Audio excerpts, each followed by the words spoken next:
Olá, meu convidado essa semana é um jornalista, Bruno Torturra. O Bruno é um cara que, a gente é mais ou menos da mesma geração, ele começa a carreira dele pela imprensa tradicional, mas num determinado momento, bastante cedo até, ele decide abraçar a imprensa alternativa. Mas não é um mero abraçar a imprensa alternativa como muita gente abraça às vezes de uma forma meio partidária, às vezes de uma forma meio militante. O Bruno é um cara que tem por característica ser profundamente reflexivo, tanto como editor como repórter.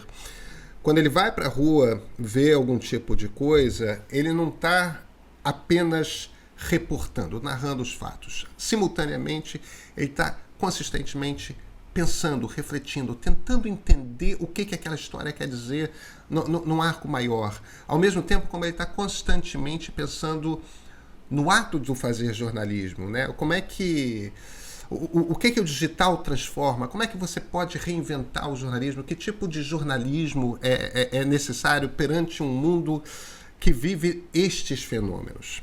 Ele é um dos fundadores do Mídia Ninja e, por conta de ser um dos fundadores do Mídia Ninja, ele viveu intensamente as manifestações de 2013 e, aliás, não parou ali. Ele continuou acompanhando manifestações desde então, nesse momento em que o Brasil entra naquele túnel de 2013 e vai desaguar na presidência de Jair Bolsonaro. Eu estava há algum tempo querendo ter essa conversa com o Bruno e, de repente, calhou de ser justamente na semana em que, pela primeira vez, os grupos anti-bolsonaristas e bolsonaristas se encontraram na Avenida Paulista nessa circunstância da pandemia. E foi uma sorte, na verdade, não era o plano, mas uma sorte extremamente fortuita, justamente por ser alguém que conhece tanto de manifestações da mecânica, de manifestações da lógica, e que as enxerga com um olhar de ritual mesmo, né? De quais são os muitos significados que existem por trás daquele grupo de pessoas que se encontram na rua para falar de algum tema a respeito da vida pública.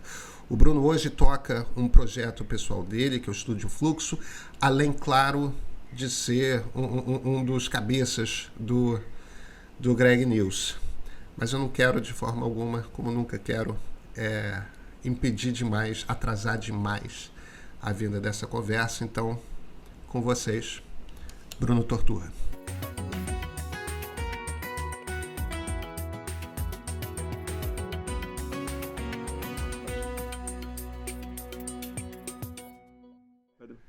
Bruno Torturra, muito obrigado por ter aceito o convite dessa conversa. Claro, um prazer.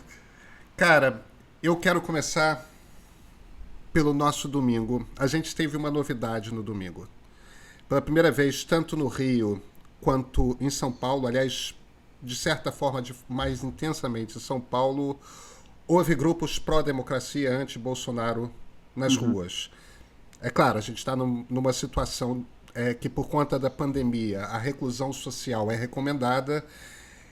O presidente da República ignora o fato de que estamos numa pandemia, então talvez fosse até natural a gente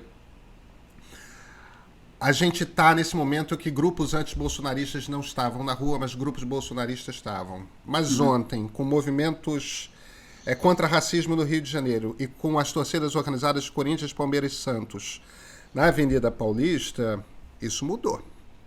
Mudou. E houve algum tipo de situação que ainda, pelo menos para mim, não está muito clara, mas houve certamente algum tipo de conflito entre a PM e o grupo anti-Bolsonaro. Não entre a PM e o grupo bolsonarista. Qual é a sua leitura do que aconteceu ontem? Como é que você vê a coisa? Você entende de manifestação popular, né, cara? Eu entendo um pouco. Eu fui em muitas e fui a todo tipo de manifestação. De esquerda, de direita, as bolsonaristas, antifas, feministas, marcha da maconha. E eu vou te falar, assim, estava muito previsível o que ia acontecer ontem.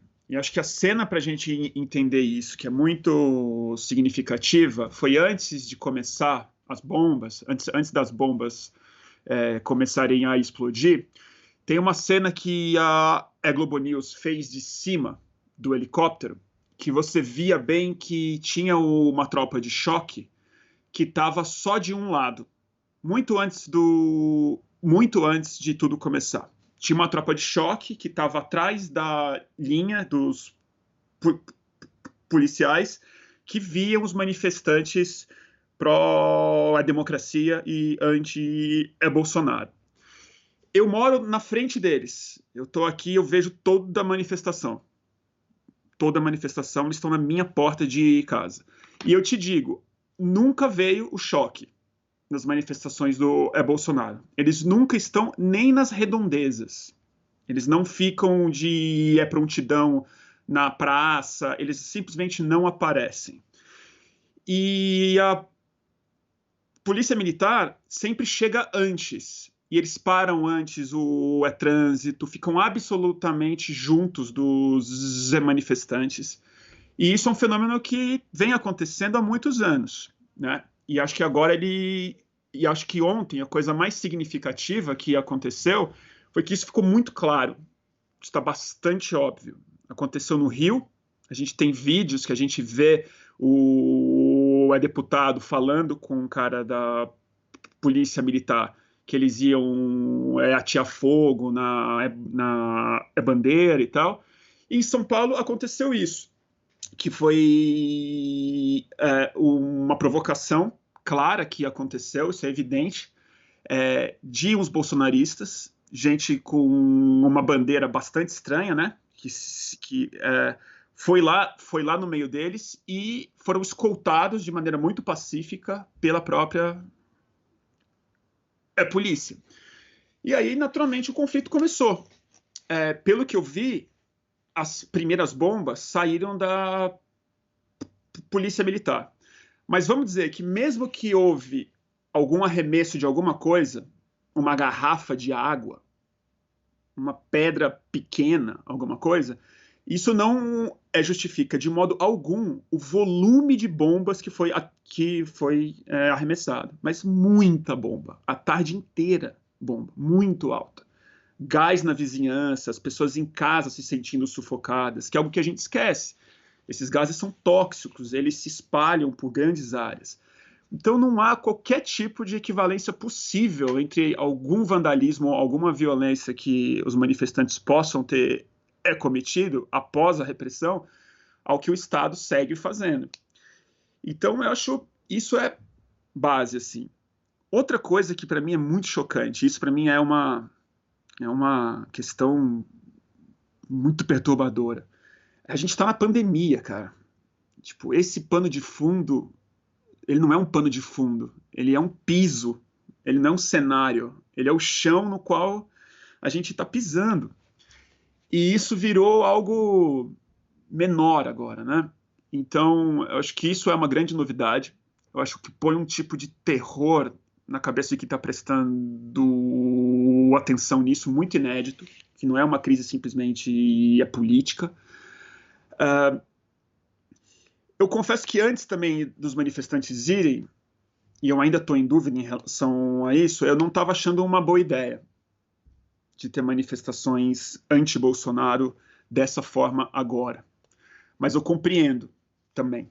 Eu também não consigo escrever falando que eu não acho uma boa ideia, eu não me pronunciei disso, porque eu achei muito delicado e acho que nessa hora as pessoas têm que fazer o que elas sentem que é urgente de fazer, porque tem muita coisa em jogo.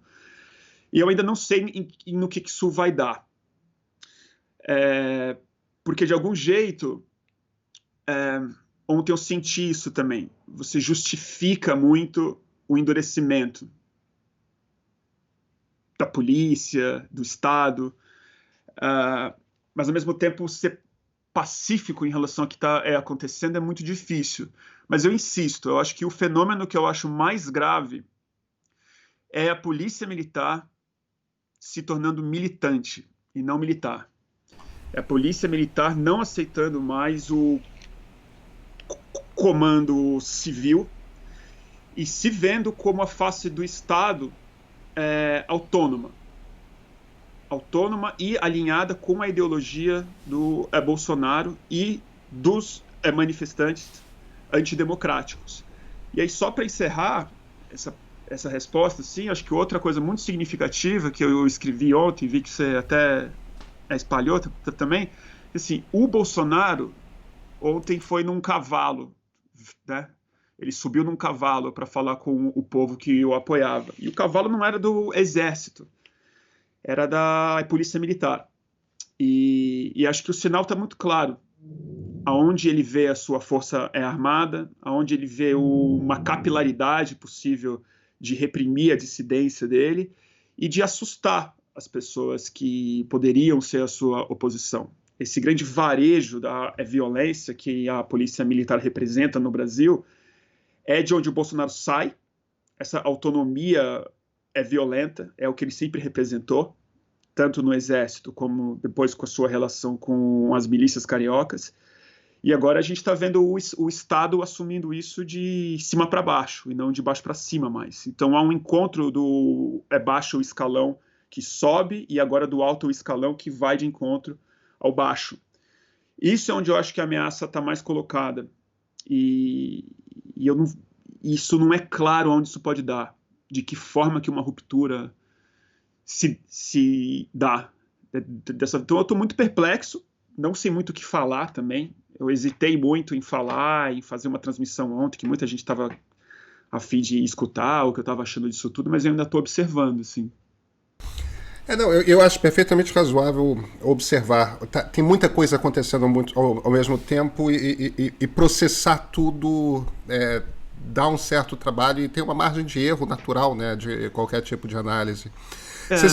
Você citou um ponto que eu acho muito relevante e que raramente, eu acho que muitas pessoas não têm noção disso, né? Quem já experimentou gás lacrimogêneo e gás pimenta sabe o quanto que você fica profundamente desorientado quando você é obrigado a fechar os olhos.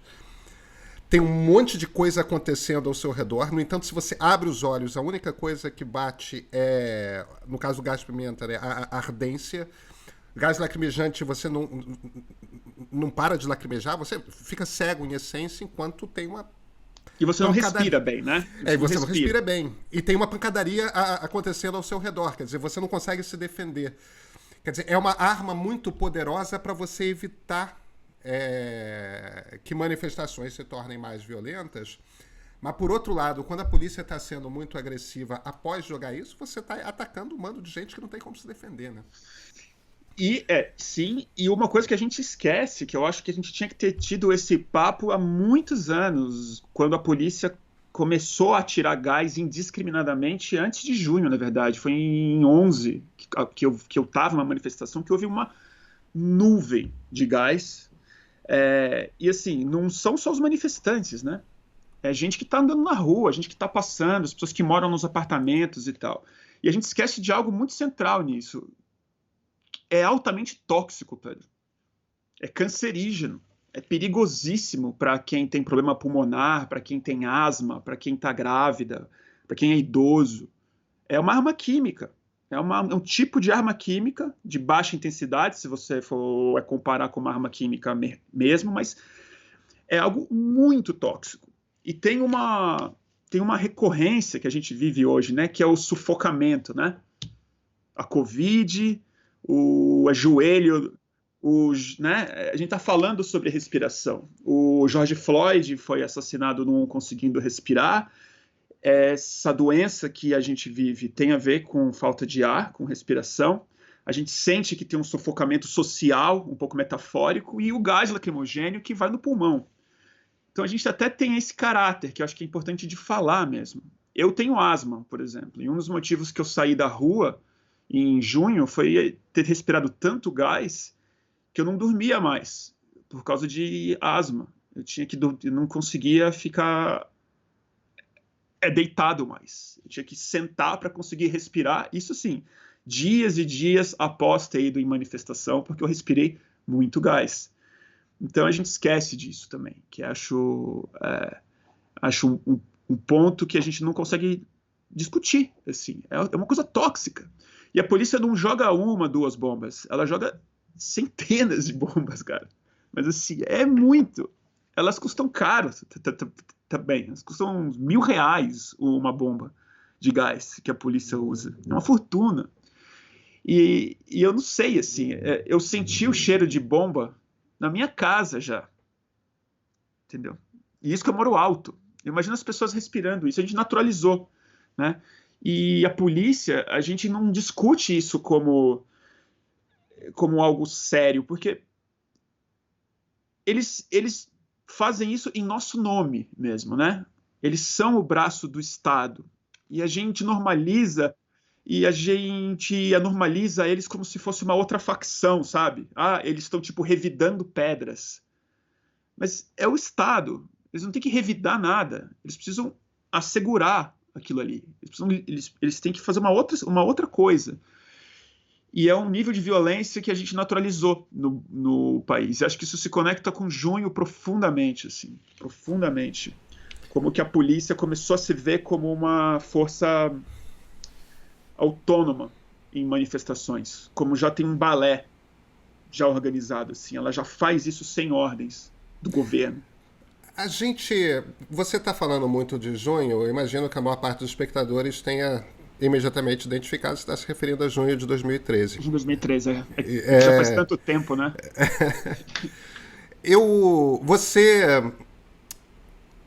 Você tinha uma ligação na época com o pessoal do Mídia Ninja, que era o nascimento de uma imprensa alternativa, que de fato era alternativa no sentido de que estava muito menos conectada com o governo do que outras coisas que eram chamadas de imprensa alternativa e tal, e que durante um certo tempo, teve um impacto grande na cobertura daqueles eventos, né? Era também o início dessa ideia de streaming, quer dizer, tinha uma tecnologia aflorando ali. Uhum. Junho de 2013 é fundamental para a gente entender o Brasil hoje.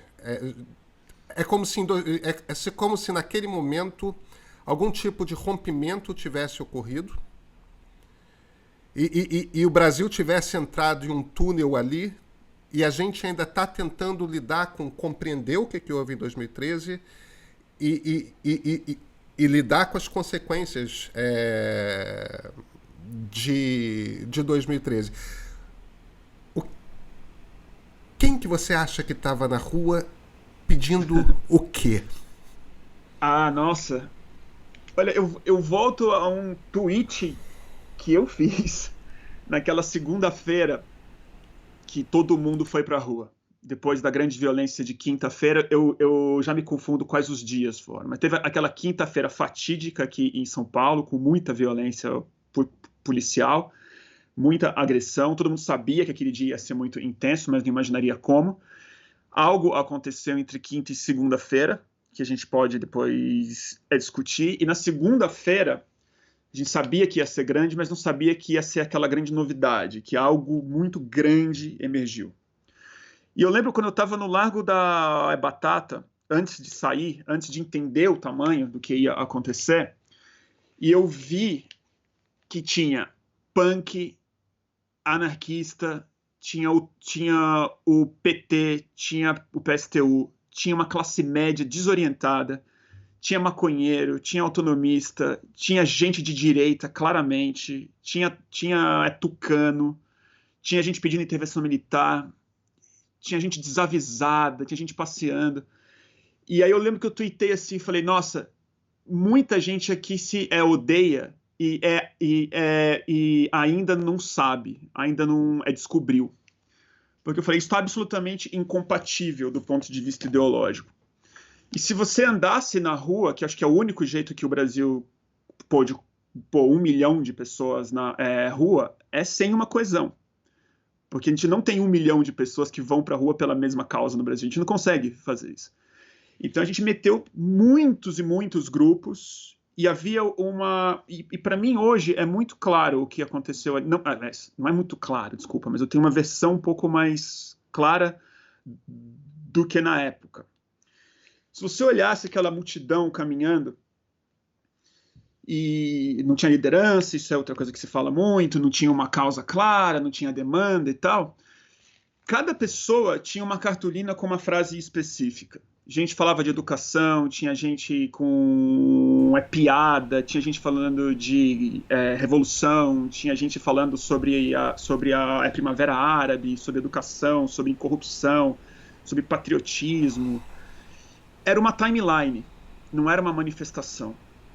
Era um tipo de um protagonismo individual de pessoas que sentiram uma urgência em rede social de se expressar. Houve uma politização muito súbita da rede social, na forma como a gente começou uma outra conversa pública. Então, acho que ali foi mais um fenômeno de comunicação, uma mudança no paradigma midiático e de expressão, que encontrou na rua um ponto de fusão, assim. Foi uma timeline indo para a rua, de fato. E eu acho que aqui essa foi a virada central, que foi o posicionamento, o perfil, a expressão individual, a disputa de narrativas, reconhecimento, outros grupos de identificação, que começou a entrar na política real, que começou a entrar na nossa vida cívica e não na nossa vida digital mais. E aí depois, naturalmente, esses grupos foram entendendo que eles não eram compatíveis. Eles foram entendendo que eles se odiavam, que eles tinham muitas divergências, que eles eram diferentes.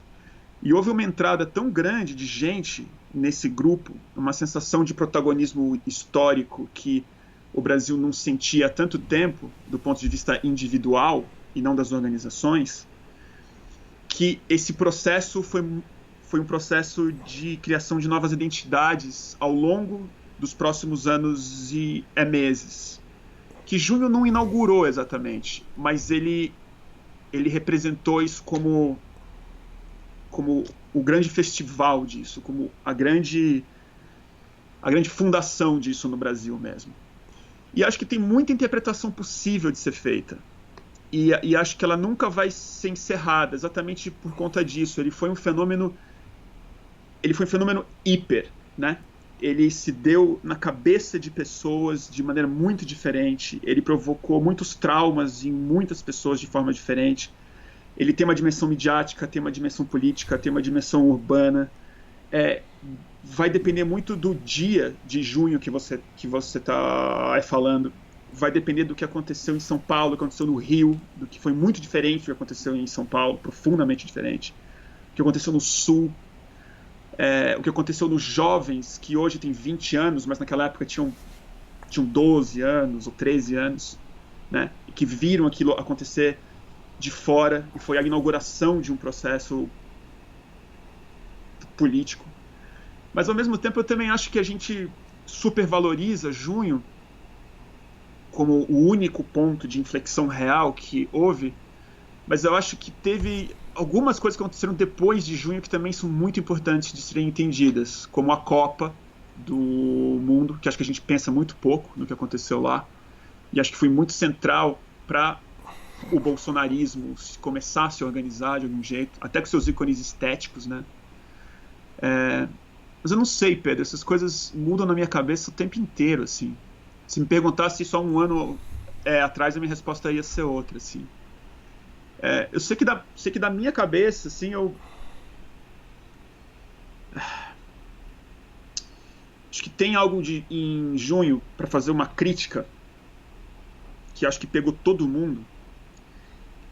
Ela tem uma força muito narcisista no ativismo, de todos os lados, e que junho catalisou de maneira muito, muito forte, através dessa mistura da participação com a autoexpressão em rede social, com a coisa de se posicionar em tempo real, e você prescindir a organização e o anonimato em nome de um autorreconhecimento do seu protagonismo num processo.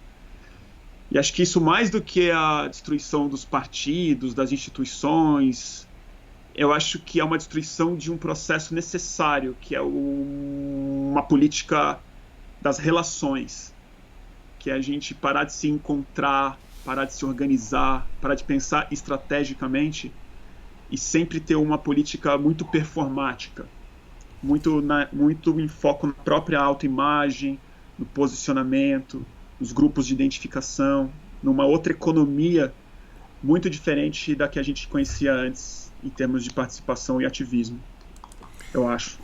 Você fez um comentário aí que me interessa, eu queria te pedir para desenvolver um pouco mais. Você tem toda a razão, a gente fala muito pouco sobre a Copa aqui no Brasil. E a Copa traz 3 pontos que me parecem relevantes, e eu não sei se é a eles que você se referia. Um é, principalmente no Rio de Janeiro, foi a ponta final do movimento, da participação do movimento dos Black Blocs. Quando houve ali houve de fato um grupo que chegou a preparar bombas para fazer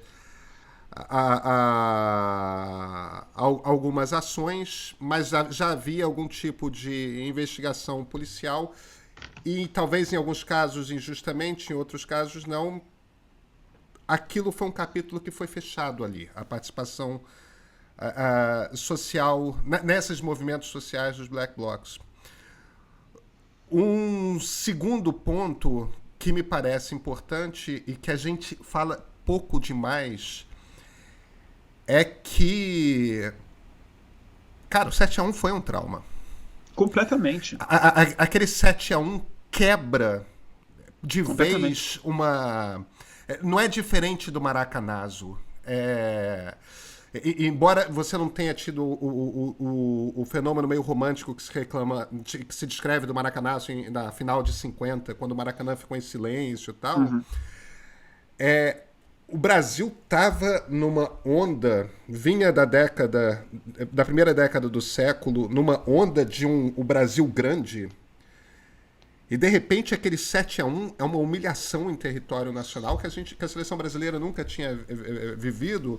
E me parece que a gente sentiu aquilo como uma metáfora de o que o Brasil de fato era, como se estivesse sendo jogado na cara que a gente não era nada daquilo que a gente imaginava. E o terceiro ponto é um ponto que você comentou muito, que não é à toa que em 2014 as pessoas estão vestindo camisa da seleção brasileira, né? Todo mundo tinha a camisa da seleção brasileira. E aquilo, de repente, se transforma num símbolo político de direita, que é uma coisa que a gente não via desde 1970. Esse transformar a camisa da seleção num símbolo de um grupo político. Como é que você lê a Copa? Como é que você vê a Copa? Nossa, tanta coisa. Bom, sobre o 7-1, eu acho exatamente isso que você colocou. É um tipo de encerramento entre o Maracanazo e o 7-1. Foi uma ideia de país que foi encerrada lá, num trauma da nossa identidade, algo muito profundo. Que eu acho que o Maracanazo, na verdade, antes disso, a gente não tinha muito a ilusão de que a gente seria um país grande. O Brasil se entendia como um país periférico, ainda muito mal resolvido na sua identidade externa. Assim. A gente não sabia exatamente o que a gente era. E a gente fez o Maracanã, o maior estádio do mundo. A gente ofereceu isso. E acho que o trauma do Maracanazo, ele não foi nem um pouco parecido com o do 7-1. Ele foi quase o contrário do 7-1. Ele foi uma derrota digna. E nós chegamos à final. Chegamos à final. Houve uma derrota digna, uma derrota trágica, um gol no final, quase não entrou, gol, e foi o silêncio. Foi um luto, a gente processou isso, de alguma forma. E depois disso, houve a ideia de que a gente poderia ser um país grande, né? Como que o Maracanã representava, o Juscelino Kubitschek, e depois a gente ganhou a Copa do Mundo, né? Em 58, inventando o grande futebol. E a seleção brasileira sempre tentou ser apropriada pela direita, foi de alguma forma, mas ela era a unidade nacional. Ela era onde o Brasil se encontrava. Era a camisa da seleção. Era o amarelo da seleção, era o futebol, era o orgulho nacional, era uma série de outras coisas. Mas isso, a gente se dividia muito, mas isso estava resolvido. Não tinha muita polêmica aqui. A própria realização da Copa começou a dividir isso, começou a mudar isso. O fato de que muita gente achava que não era o caso de ter uma Copa do Mundo, que isso representava um projeto errado, inclusive de futebol. O que os estádios começaram a representar, de serem muito elitizados, da FIFA já está sendo vista como uma instituição absolutamente errada e tal. Corrupta. Mas ainda assim, muito corrupta, e isso foi relacionado com o começo de novos escândalos, né? Que depois viraram Lava Jato e tal. Mas o 7-1 encerra esse projeto ufanista. E acho que para o lulismo, para o Lula, isso foi especialmente grave mesmo. Porque seria o grande encerramento de um projeto, assim, nós somos um país grande de fato. A gente pode trazer a Copa de volta, a gente não precisaria ser campeão, ser campeão, mas bastava realizar uma Copa digna, uma grande Copa. A gente ia mostrar para o mundo que a gente era capaz de fazer isso. E o 7-1 vai no âmago desse símbolo estético, né? dessa cor. E antes do 7-1, isso já estava colocado na forma como a elite reagiu a Dilma nos estádios, porque a gente pode falar que foi a elite, sim, porque para estar na abertura da Copa do Mundo, você meio que tinha que ser da elite no Brasil, ou internacional, mas você era rico. Você tinha um ingresso de um banco, de um patrocinador, você gastou, você investiu nisso com anos de antecedência. E a gente sabe, pelo que a gente viu, xingando a presidente da República de filha da puta. Vai tomar no cu, na cara do mundo inteiro. Ali já tinha uma agressividade, já tinha uma certa ingratidão até, né? A gente não estava numa crise econômica. Havia um ressentimento claro já se expressando através das nossas elites econômicas. E com o 7-1 isso se encerra assim, de uma maneira... E a gente não viveu esse luto do 7-1, porque eu me lembro que por estar em rede social, já no 5º gol, já era meme, já era um sarro autoimolante, já virou sarro antes de virar luto. A gente não ficou em silêncio, a gente já começou a se humilhar. Então acho que é mais uma análise para um psicanalista do que para um jornalista que nem acompanha tanto futebol assim. Mas eu me lembro de, no meio do 7-1, eu comecei a rir, cara. Eu comecei a rir. Eu tava esperando um 8º gol, um 9º gol. Eu queria 10-1 em alguma hora. Eu entrei assim, eu comecei a me sentir tipo um linchamento, sabe? Eu queria mais, assim, tipo, bate mais na gente, sabe? Mete 10. E eu não sei muito porquê. Mas eu acho que a gente está fazendo isso. Eu acho que o Brasil entrou num processo autofágico, assim, muito forte. E que não vou culpar o 7-1, mas o 7-1 é um grande ritual em relação a isso. Assim, foi uma missa que inaugura esse processo autofágico. Sobre os Black Blocs, Pedro, eu acho assim... Houve muita injustiça que é cometida com aquela turma. Inclusive porque grande parte da violência e das bombas e dos atentados que foram planejados, a gente sabe disso porque a gente vê isso na rua. Planejado às vezes por policial infiltrado, por gente muito mal intencionada, por mentira mesmo. E francamente eu não confio na polícia para investigar os anarquistas. Eu não confio. Porque eu não confio na polícia brasileira.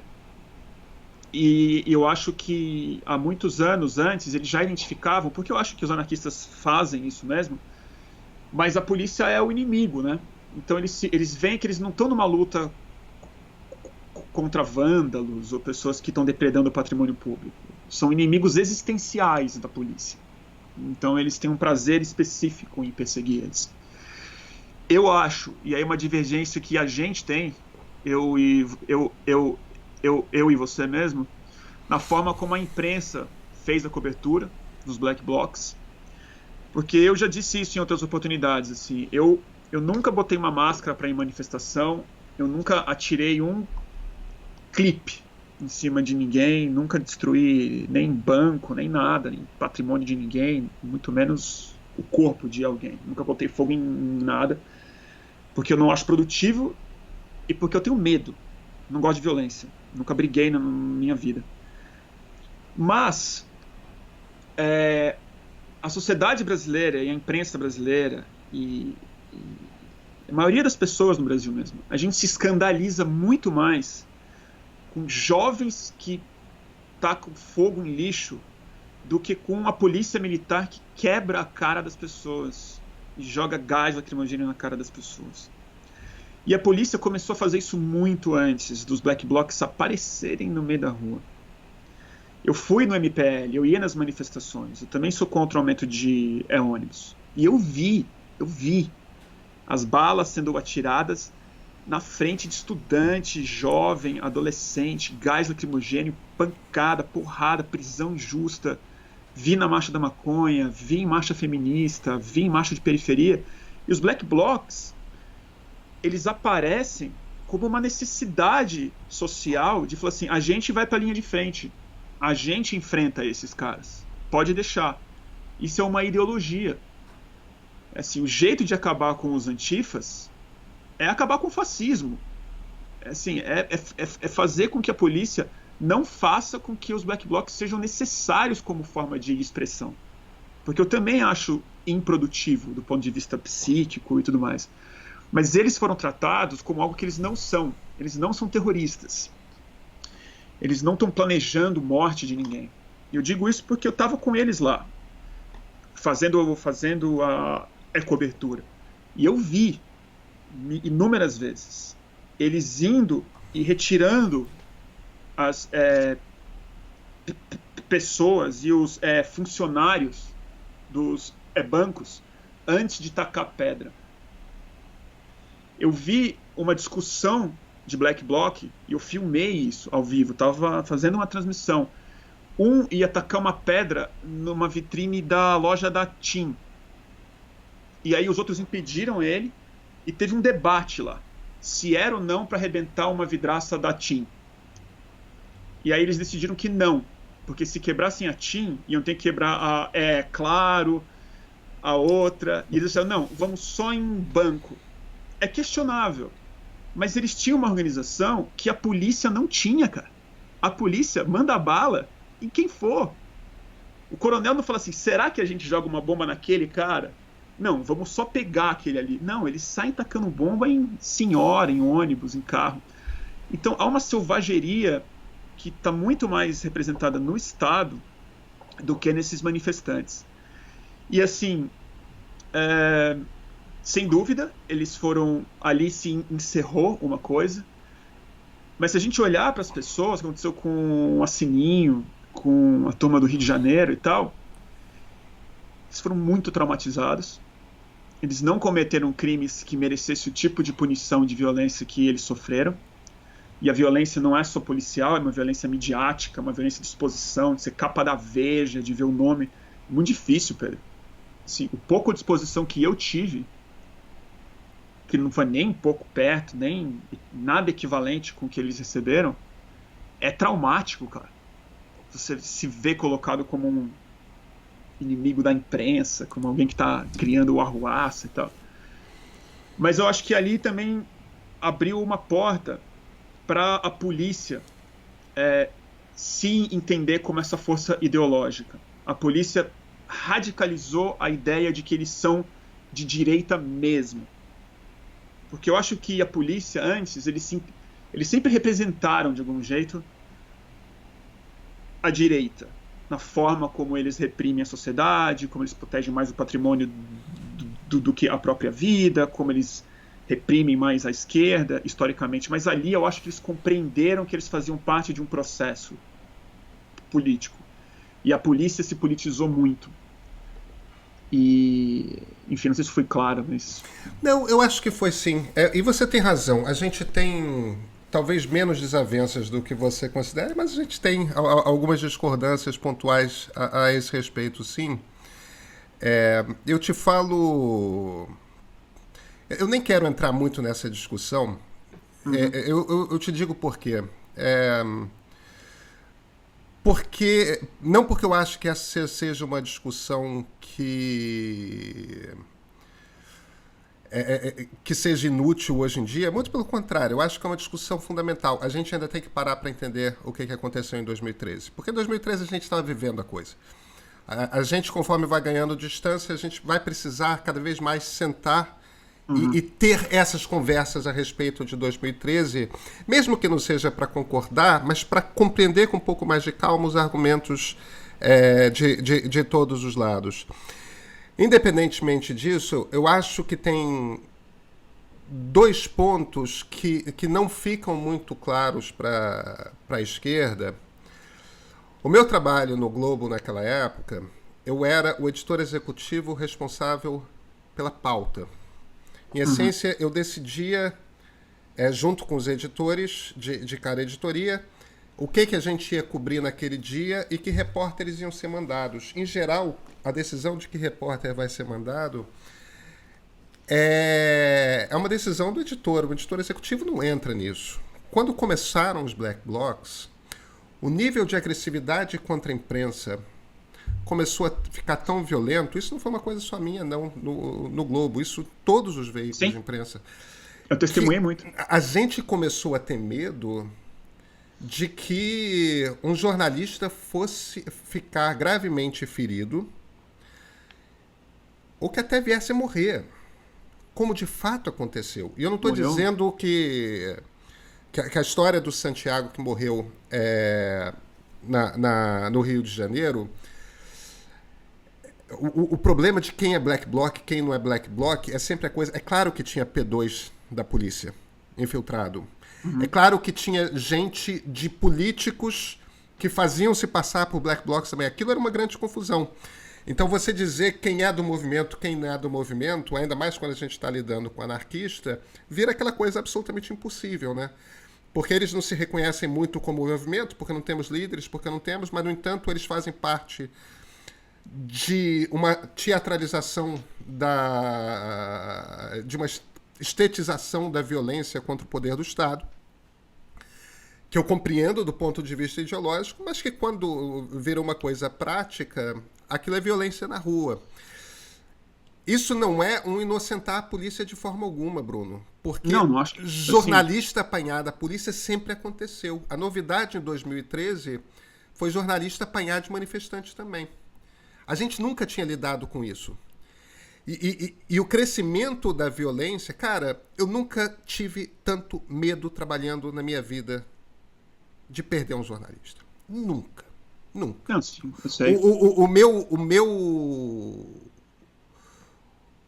emocionalmente, naqueles 3 meses das manifestações, o que eu tive em essência foi medo da responsabilidade que eu tinha. Que era uma coisa que eu nunca imaginei que fosse viver na minha vida. Mas tudo bem, eu também nunca imaginei na minha vida que eu fosse, como jornalista, ter que defender a democracia.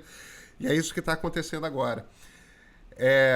Mas, enfim, eu não falo de qualquer jeito. Temos uma discordância razoavelmente documentada a respeito disso. Eu sugiro que a gente vá adiante para tentar compreender o momento de agora. Claro, sem problema. Você ensaiou um pouco a coisa do nascimento dessa direita. A gente não tinha uma direita que se dizia direita desde as diretas já. As pessoas saíram da ditadura militar. A ditadura militar foi um desastre. Não foi só porque torturou e matou. A ditadura militar foi um desastre porque quebrou o país, destruiu a moeda brasileira, foi corrupta que não acaba mais. E aí vem aquele momento de renascimento com as diretas já. Nós éramos criança partindo para a adolescência. Naquele momento, as pessoas de direita têm vergonha de ser de direita. E aquele troço dura quase 2 décadas. A vergonha de ser de direita. E, de repente, quando começa a reaparecer no Brasil a direita, a primeira direita que aparece é uma direita que eu chamaria de lacerdista, no sentido de essa coisa de a corrupção é o grande problema do país, o mar de lama e uma certa coisa que passa por uma certa ingenuidade, né? Se a gente resolver a corrupção, a gente resolve o problema do país. Até porque eu tenho a impressão que, na ausência de políticos darem algum tipo de resposta a 2013,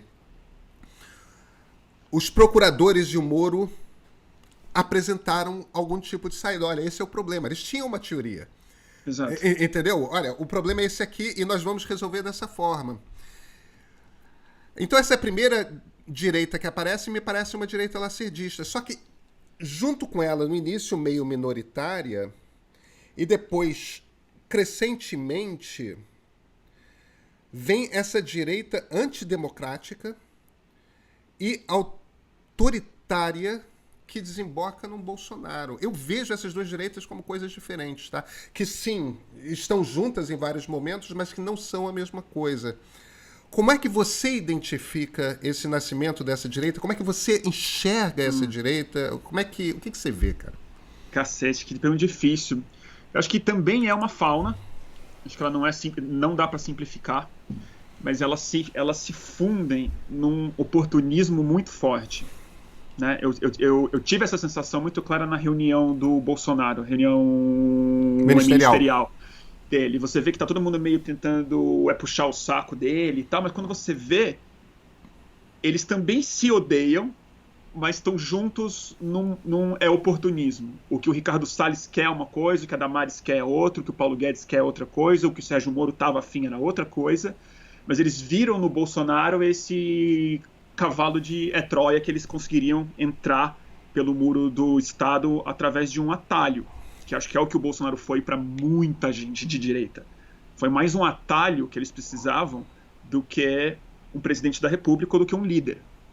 Mas esse cavalo de Troia, ele não tinha o alçapão para sair de dentro dele. Ele também tinha um projeto. Ele não era oco. Ele tem poder, o Bolsonaro. Mas eu acho que essa direita, assim, cara, não sei... Talvez porque eu estou um pouco obcecado com o que aconteceu ontem, mas é algo que, para mim, por estar na rua e ter visto... Eu me lembro do dia que eu vi o nascimento dessa direita mesmo. Na minha cabeça, tá? Muita gente podia ter visto isso antes ou depois. Eu tenho isso registrado, em foto e vídeo. Foi no dia que a tarifa de ônibus, de fato, ela foi revogada.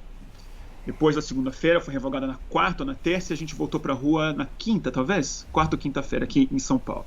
E foi um dia muito importante. Foi o dia que o MPL se retirou da rua, porque foi meio expulso pelos fascistas mesmo, por gente que tinha uma ânima fascista. Não necessariamente sabia ser, mas a psicologia estava totalmente colocada lá.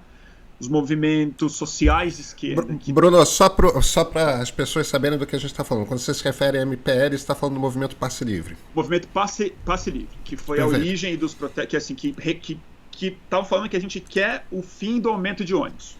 20, né? É 3,20, 20 centavos. Quando os 20 centavos caíram de fato, o MPL volta à rua, mas muita gente foi, e naquele dia foi central. Foi o dia que os movimentos sociais de esquerda, que estavam fora dessas manifestações, resolveram assumir que eles tinham que retomar o protagonismo de rua. Eles já estavam muito preocupados que tinha uma semente meio estranha ali, de direita, patriótica, esquisita ali, e eles foram expulsos violentamente da rua. E ali teve um momento, quando todos foram expulsos, eu me lembro de ter essa sensação muito clara. Foi na frente da Fiesp. E eu lembro que ali inaugurou um negócio muito importante, Pedro, que é, se você reparar como a direita se manifesta, eles não fazem marcha, eles não fazem passeatas, eles ficam parados. E isso muda completamente a natureza de uma manifestação. Porque você não anda para o mesmo sentido, você não anda junto, você não vê as costas do seu parceiro e vai até um lugar. Vira meio que um festival, vira meio que uma micareta. E as pessoas andam para lá e para cá, tiram fotos, é um outro tipo de relação social que se estabelece. E eu lembro de ver como eu não tinha uma liderança mais capaz de falar, vamos para Brigadeiro, todos pararam ali na avenida de fato, e ficaram na avenida. E ali a Fiesp acendeu de verde e amarelo. Não tinha acontecido antes. Eles ligaram uma bandeira nacional e a turma teve um sentimento muito ufanista e começou a se cantar o hino nacional ali.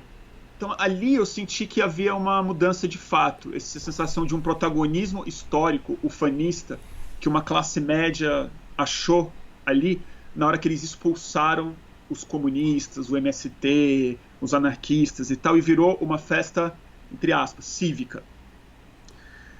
Depois, eu acho que a centralidade para entender onde o bolsonarismo nasce, e para mim ele é mais... Só um minutinho, Bruno, desculpa. Isso é em 14, isso é em 15, Não, isso é em 13? Isso é junho de 13. Isso é junho de 13? Não, foi quando revogaram o aumento da passagem de ônibus. Entendi.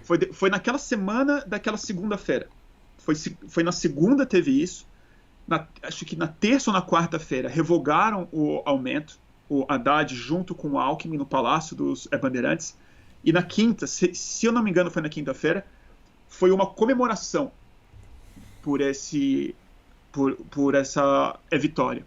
E é ali que a Fiesp acende de verde e amarelo e as pessoas cantam o hino nacional. E eu lembro de entrevistar muita gente naquela avenida.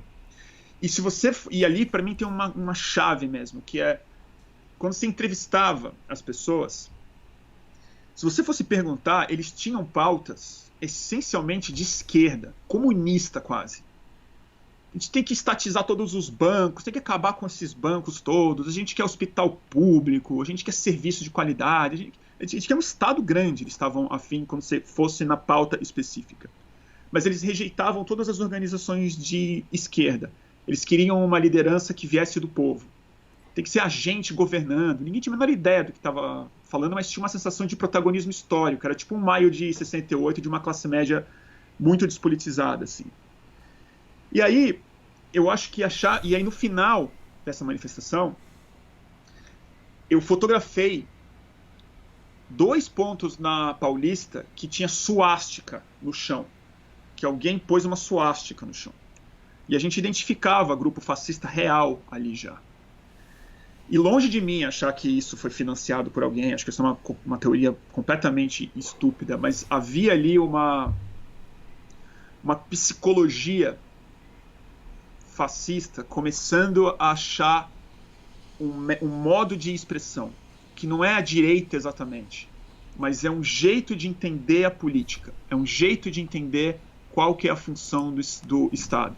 E aí eu volto na minha obsessão que eu tô mesmo, que assim, o que organizou isso, onde as pessoas viram a representação do Estado com que elas se identificam, não é no Congresso Nacional, não são nos sindicatos, não é na Presidência da República, não é no Senado, não é no Judiciário. Era na polícia. A polícia era o braço do Estado com que as pessoas começaram a fazer selfie. Isso é muito significativo. E a polícia começou a se reconhecer como isso também. Falou, nossa, eu tenho mais apoio popular do que eu imaginava. E houve um processo, por conta da natureza da polarização, da forma como a esquerda leu isso e se expressou em relação a isso, como os oportunistas do outro lado usaram isso, em que isso foi se radicalizando, em que a polícia começou a ser vista como defensora do povo, um representante autêntico, pelos seus defeitos e não pelas suas qualidades. Era na hora que ela batia, que ela exterminava. Então acho que tem uma identidade política brasileira que nunca teve muita fé na democracia de verdade.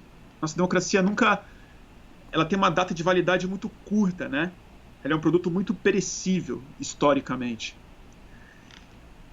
Tem tanta coisa, Pedro. Já me vem na memória um outro episódio de 2014, que foi outra manifestação que eu fui. E essa, eu vou te dizer, foi a minha última participação na Mídia Ninja.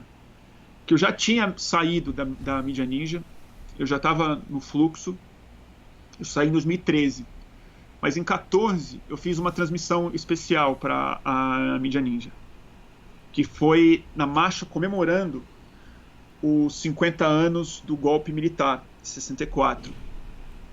E era a Marcha com Deus pela Família, reeditada. Foi muito pouca gente. Mas ali tinha o centro da manifestação era uma glorificação não do exército, mas da polícia militar. Eles estavam no carro de som, eles estavam infiltrados nas pessoas, estavam fazendo selfie com as pessoas. Muito pouca gente na Praça da República, de todos os lugares, Praça da República. E eu lembro que foi a última manifestação que eu fiz, a última transmissão que eu fiz da Mídia Ninja, porque no final eu estava muito deprimido. porque eu falei assim, cara, eu não quero exibir isso aqui. Eu não tô afim de dar palco para esses caras. Eu tô achando que eu tô funcionando muito mais como um microfone do que como um denunciador disso daqui. E isso cresceu muito, cara. Agora, eu não acho que o lavajatismo é tão diferente assim em um sentido. Apesar dele não ser violento na sua essência, violência física, ele é muito violento nas instituições, né? Ele foi violento com o devido processo. E ele espetacularizou o judiciário e a investigação e a corrupção da mesma forma como a polícia e os black blocs espetacularizaram a violência na rua.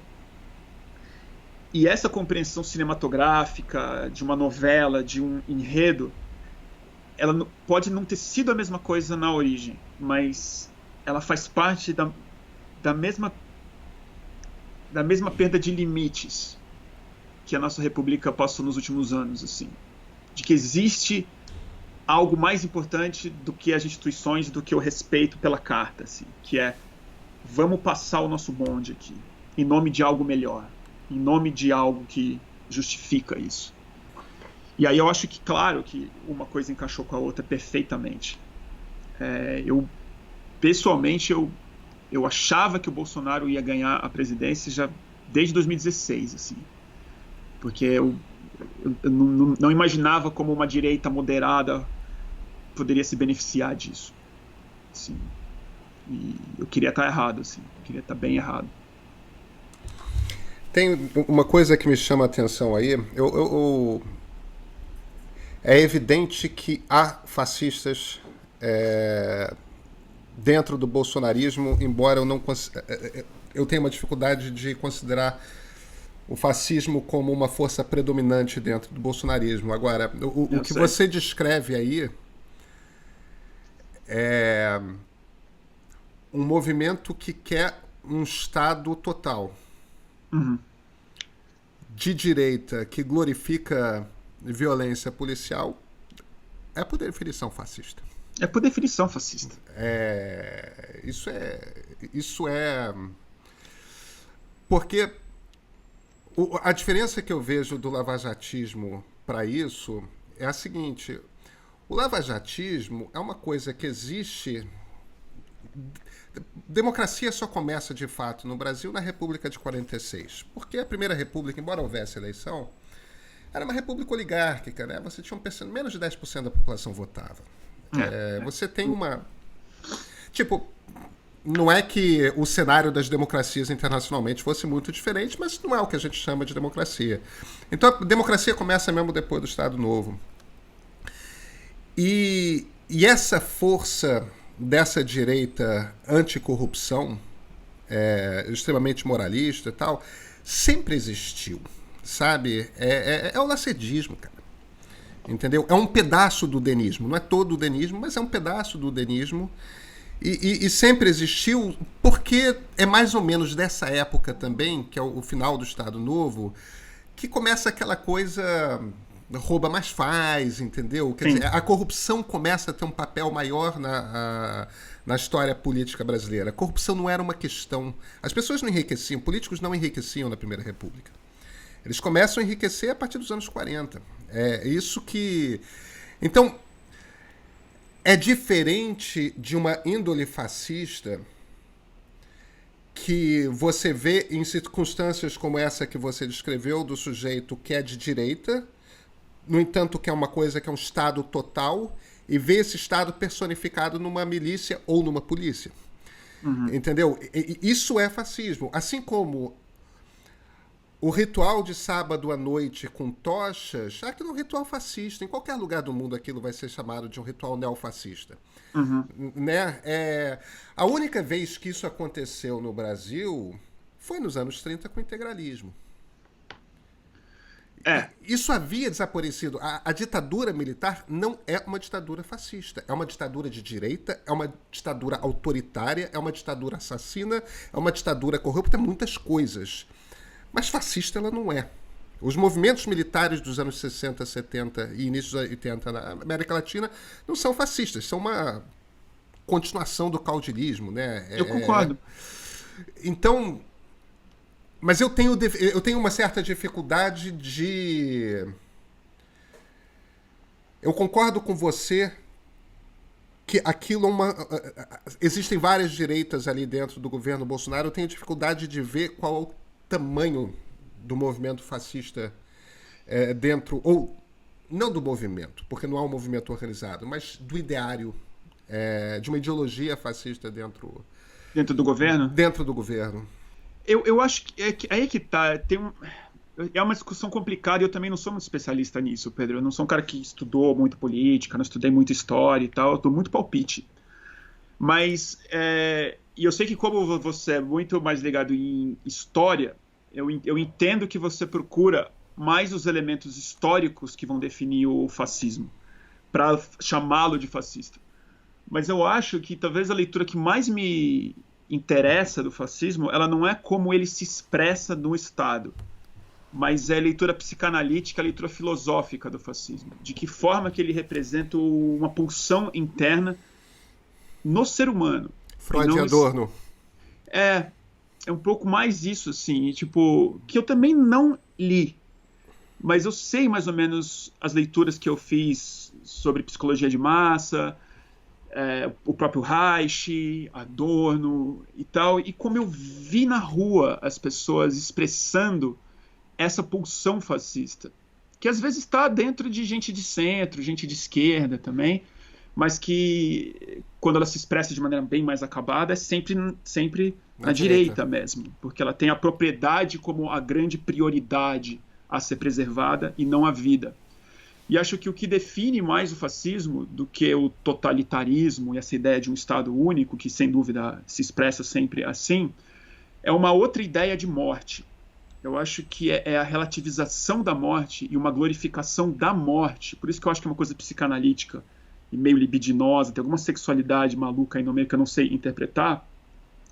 E que eu acho que no Brasil ele tem um fascismo próprio, que talvez não tenha sido muito bem interpretado, porque a gente só tem o europeu para olhar como referência. Mas a gente é um país que, sem pandemia, mata 60 mil pessoas por ano em homicídios, que no fundo é uma falha da nossa sociedade, não é motivos naturais, não é doença, não é velhice. É uma pandemia de uma outra natureza. A gente não lida com isso de maneira responsável. E, historicamente, a gente é um país que naturalizou a morte de uma parte gigantesca do nosso povo. Os negros, os índios, as pessoas pobres, né? E sempre teve a propriedade como algo muito sagrado. E isso vai criando uma cultura estranha na nossa cabeça. Uma naturalização e depois um certo fascínio, né? E acho que essa ideia, e no Brasil especificamente, que eu acho que é uma característica muito neofascista, que eu vejo nos Estados Unidos, que é bem alt-right mesmo, que não dá para comparar com o fascismo clássico, mas tem uma certa irreverência na forma como lida com a morte. Ela nunca vem como um luto, ela não tem uma solenidade. Ela logo vira um meme. Então, eu acho que esse é o fascismo central brasileiro, que está na forma como o noticiário cobre violência, como o Datena fala para as pessoas, como o Siqueira fala com as pessoas, como a polícia trata do é bandido bom, é bandido morto, de uma pessoa que tem um antecedente criminal poder ser morto. Isso vai criando um certo fascínio com a morte, que para mim o Bolsonaro é a expressão bem acabada disso, cara. Entendeu? Ele é um cara que fala de morte com uma banalidade, assim, como se fosse qualquer coisa. E agora, na pandemia, isso está escancarado. E daí, para 20 mil mortos, 5 mil mortos, 30 mil mortos, 100 mil mortos, 1 milhão de mortos, e daí? O ponto aqui é outro, a gente não se importa muito com isso. Então, eu também não sei de que forma que isso é uma ideologia organizada dentro do Estado. Porque fascismo também é uma palavra que, infelizmente, está muito banalizada, assim como o comunismo e tal. Mas não me interessa como eles se chamam. O que me interessa é qual o afeto que organiza esses caras. E como isso encontra reflexo na sociedade brasileira, sim. E aí as pessoas, enfim, elas expressam isso. E por isso que eu acho que a polícia militar é central para a gente entender isso. Porque foi ali que a ditadura não acabou, né, Pedro? Isso a gente não reformou. Isso o FHC não fez, o Lula não fez, a Dilma não fez, a gente nem tentou fazer. Algumas pessoas tentaram de maneira heróica, a gente sabe nome e sobrenome dessas pessoas, porque são poucas no fundo, entendeu? E a gente não soube lidar com isso. E aí não é a ditadura, né? É essa expressão do guarda mesmo. Que tá no gás lacrimogêneo, que tá nesse tesão que o brasileiro sente quando vê uma bomba voar na cara de um anarquista, de um torcedor do Corinthians, de um cara vestido de preto e tal. É isso que me preocupa. É isso que me preocupa no cavalo que o Bolsonaro montou ontem. Agora, algo que eu não sei mesmo, cara, é como é que isso vai se dar. Porque todo mundo tá falando, e sei que você também teme, fala, e eu temo, essa tal ruptura, né? Como é que isso vai acontecer? Como é que da ideologia fascista se torna um Estado fascista? Como é que eles vão organizar essa ditadura brasileira do Bolsonaro? E não me parece que ninguém sabe que passo é esse. Eu também não imagino a milícia do Bolsonaro entrando no STF, uma polícia militar de baixa patente entrando no Congresso Nacional, ou o Exército, e depois, sabe? E ao mesmo tempo ninguém parece saber como remover o Bolsonaro. Porque não parece que as instituições brasileiras têm respaldo armado para poder impor um impeachment, ou para poder impor em cima de uma eventual recusa do Bolsonaro de aceitar uma ordem. Então acho que a gente está vivendo um certo impasse, que mais que ruptura, é algo que o bolsonarismo para mim representa, assim, que é uma erosão acelerada. Em vez de um golpe, é um processo de apodrecimento da nossa política, né? Eu não chamaria de fascismo, mas eu certamente reconheço exatamente o que você está descrevendo, porque isso estava no Filinto Miller, no Estado Novo, isso estava no Ustra, na ditadura militar, e isso Exato. continuou nos porões da polícia, que segue torturando, que segue matando, em geral, rapazes negros pobres na periferia. E é evidente que existe um lado, por falta de outro adjetivo, vou chamar de medieval, da sociedade brasileira, que de certa forma vibra com isso, né? Vibra. E aí eu acho que, mais que fascismo, que eu também acho um termo que eu uso com alguma hesitação, mas eu não me acanho de usar ele, às vezes, e nazismo também agora, que agora a gente tem que falar de nazismo, mas que é... E aí isso conecta muito com o que está acontecendo nos Estados Unidos hoje, né? Eu acho que é... A gente tem que falar sobre algum jeito de falar sobre supremacia branca, né? Que não é só a expressão das tochas bem acabadas, mas que essa ideia, né? Essa sensação de que existe de fato uma superioridade de algum jeito na raça branca, ou no projeto branco, ou na forma como o capitalismo representa isso de maneira tão clara, na forma como ele se expressa.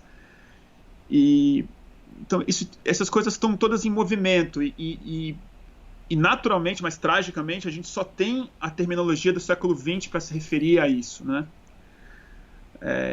Mas mudou o século. São outras coisas acontecendo agora, e que representam paixões similares ao fascismo, fascínios parecidos com o do fascismo e tal. Mas, novamente, o que me preocupa não é como a polícia trata as pessoas, é como as pessoas tratam a polícia. É como o brasileiro se identifica com isso. Como a gente busca a relativização da morte dessas pessoas, nunca virando a nossa revolta de verdade para o Estado que provocou isso, mas para as pessoas que fizeram algo para merecer isso de algum jeito. Então eu tô bem preocupado, assim, para ser sincero, e o que pode acontecer. Então, Bruno, vamos vir aqui, a gente já cruzou aqui agora a linha da 1 hora. Deixa eu te fazer uma pergunta final. Como é que você lê o momento em que nós estamos vivendo? Você acha... Eu não tenho ilusão de que essa seja uma pergunta simples, tá? Eu preciso de mais 1h15. Mas como é que... O que eu quero dizer é...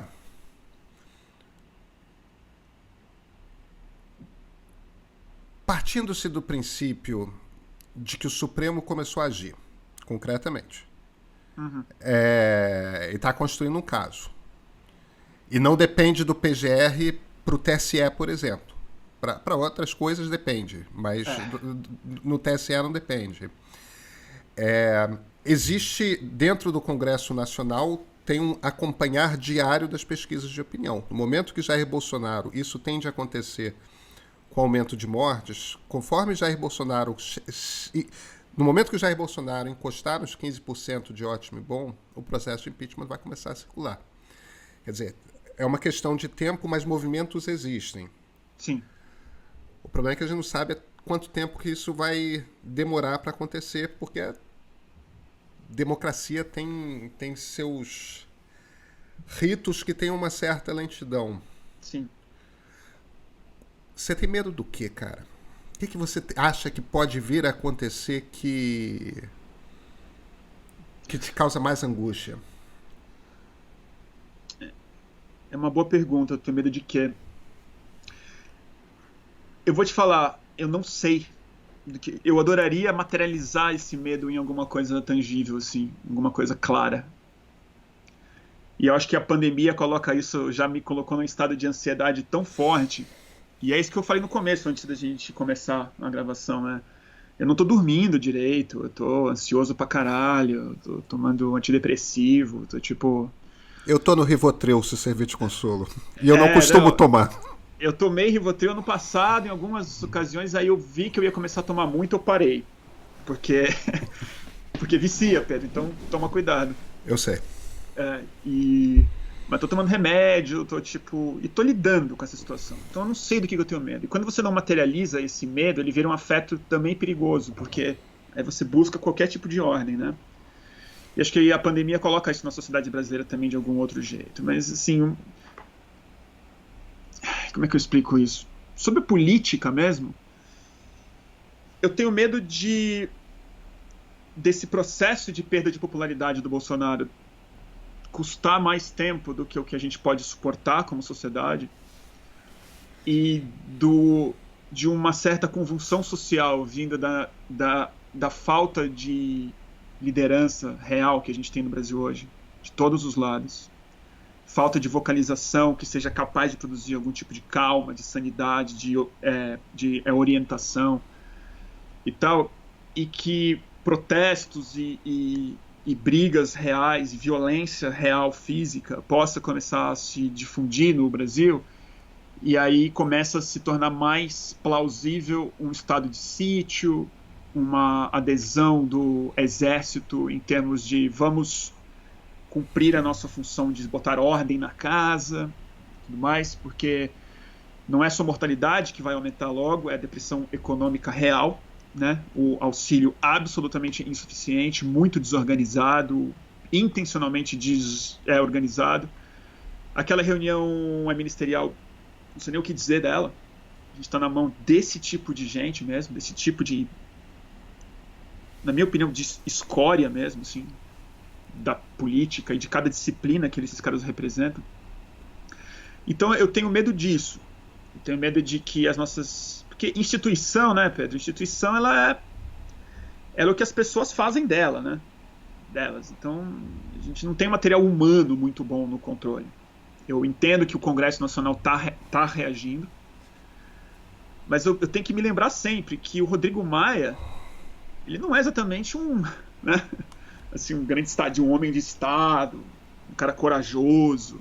Ele é o Rodrigo Maia. Hoje ele é um estadista porque é o que sobrou pra gente. Mas ele não é uma liderança histórica brasileira. Não é um Oswaldo Aranha, não é um cara assim que pensa estrategicamente. Olha o Rodrigo Maia, cara. E o Supremo Tribunal está reagindo de fato, mas a gente também tem um Supremo Tribunal desacreditado por grande parte da sociedade brasileira. O Alexandre de Moraes, na minha cabeça, há muito pouco tempo atrás, era um cara perigoso, estranho, ruim e tal. Eu não sei de que eu tenho medo. Agora, onde o mais me pega, eu vou te falar, não é nem no processo histórico do curto prazo, é no do médio e longo prazo. Eu estou vendo o que está acontecendo nos Estados Unidos e eu não acho isso pouca coisa. Eu acho que a gente está começando a entender outras formas de canalização, assim, de que o projeto do Estado organizado dessa forma, da forma que a democracia nos foi oferecida, ela já está perdendo uma legitimidade real na população. 3 poderes dessa forma, representação em Congresso Nacional, e Senado, e Judiciário, e Executivo. O que a gente chama de democracia é uma expressão da democracia. Mas a democracia ela é um horizonte, ela é um destino, ela é uma outra coisa, né? Que é a distribuição de poder, de que a autoridade precisa ser legitimada com o reconhecimento público, de que a autoridade tem que ter lastro. E eu sinto que a autoridade está perdendo lastro de muitas formas. E aí não é só no Estado, né? É na ciência, é nos jornalistas, nos especialistas, é nas autoridades partidárias e sindicais e tal. Esse processo me dá um pouco de angústia, porque a pandemia ela é só um ensaio, né, para algo que está vindo por aí, que é crise ambiental, o capitalismo não vai dar conta de resolver isso. Não vai. Esse processo de acúmulo de riqueza desse jeito, e é aí que eu sou de esquerda mesmo, sou anticapitalista mesmo, apesar de não saber o que é o pós disso, o que seria um sistema razoável não capitalista, mas eu acho que a gente botou a economia num lugar sagrado e todo o resto tem que se encaixar nisso. É disso que eu tenho medo. Acho que não está sustentando mais. E essa perda de legitimidade do sistema está flagrante. Flagrante. É aí que eu não durmo bem. É aí que eu não durmo bem. Bruno Torturra, muito obrigado pela conversa. Obrigado a você, Pedro.